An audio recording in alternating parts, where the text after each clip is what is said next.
నతియాల్లో హెరెబ్ LADS and conference hall అని చెప్పేసి ఇదే బిల్డింగ్.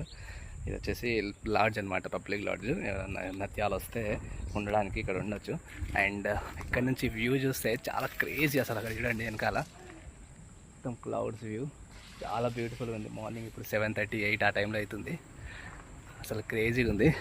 చూడండి ఇది హెరెబ్ లాడ్జ్. అండ్ వ్యూ చూస్తే ఇది లాడ్జ్ నుంచి వ్యూ.